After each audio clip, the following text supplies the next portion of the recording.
माँ की ममता और प्यार, रुला देने वाली कहानी।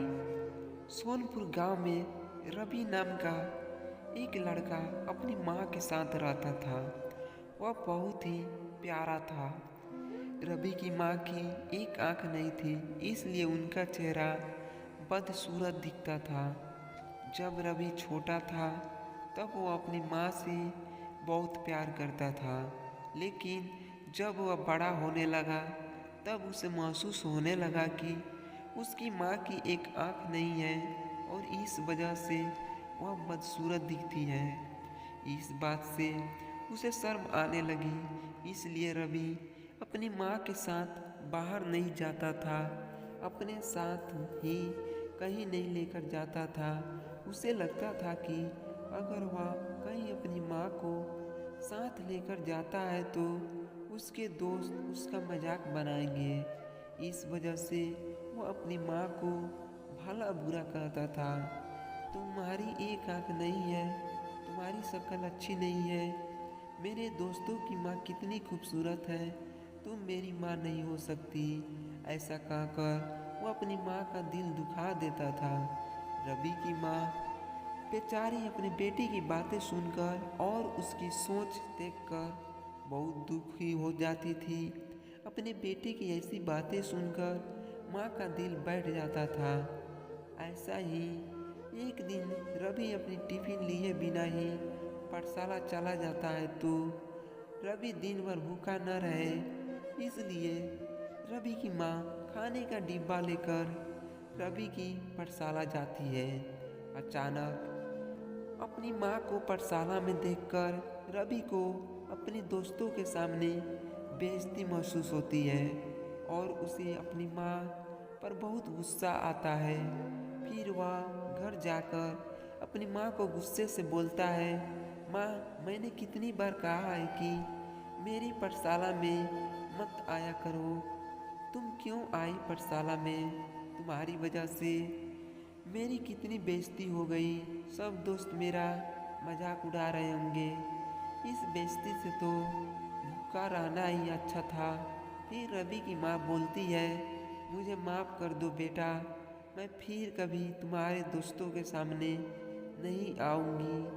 यह कहकर रवि की माँ रोने लगती है, लेकिन फिर भी रवि की माँ उसकी हमेशा अच्छी तरह से ख्याल रखती है और ज़िंदगी में उसे किसी चीज़ की कमी नहीं होने देती है। ऐसे ही दिन बीत गए।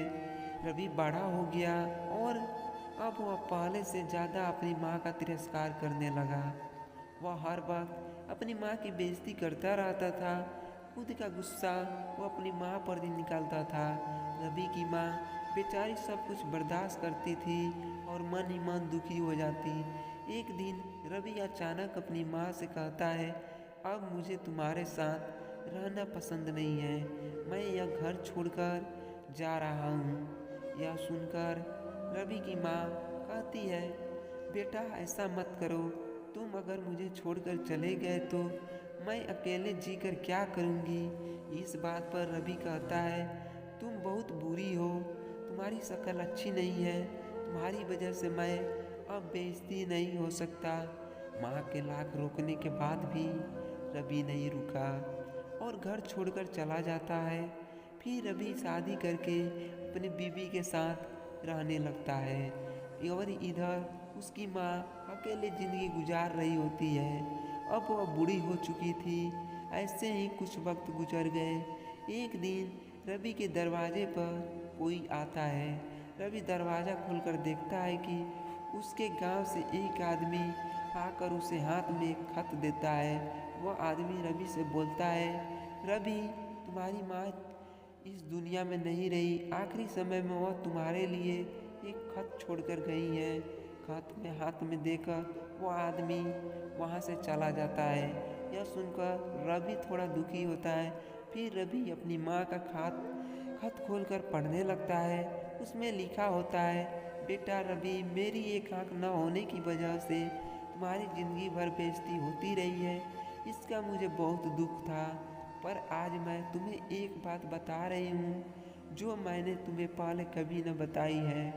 तुम जब छोटे थे न तुम बाहर खेल रहे थे और खेलते खेलते तुम गिर गए, फिर तुम्हारी आंखें चोट लग गई, फिर मैं तुम्हें अस्पताल ले गई तो डॉक्टर ने कहा कि तुम्हारी एक आंख खराब हो गई है और अब इसका एक ही हल है कि कोई अपना एक आंख तुम्हें दे दे।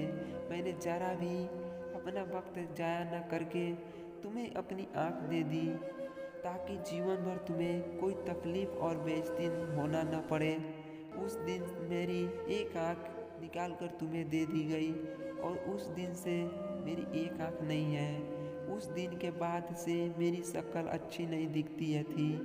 बेटा, मैं तुम्हें एक बात बताना चाहूँगा कि माँ बदसूरत और अंधी होती है, लेकिन माँ कभी बुरी नहीं हो सकती। यह बात समझते ही रवि फूट फूट कर रोने लगा। उसके प्रायश्चित की कोई सीमा नहीं रही।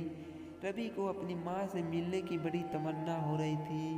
वह अपनी माँ से दिल से माफ़ी मांगना चाहता था, लेकिन अब बहुत देर हो चुकी थी। वह दिन भर जिंदगी भर इस बात से पछताता रहा कि काश वह अपनी माँ से एक बार मिल पाता और दो प्यार भरे शब्द बोलता जिससे सुनने के लिए जिंदगी भर उसके माँ के कान तरस गए। सीख, इस कहानी से हमें यही सीख मिलती है कि दुनिया में सब कुछ मिल सकता है, लेकिन माँ की ममता दोबारा नहीं मिल पाता। चाहे कुछ भी हो जाए, अपनी माँ को खुद से अलग नहीं होने देना चाहिए। दोस्तों, यह कहानी आपको कैसी लगी हमें कमेंट बॉक्स में कमेंट करें।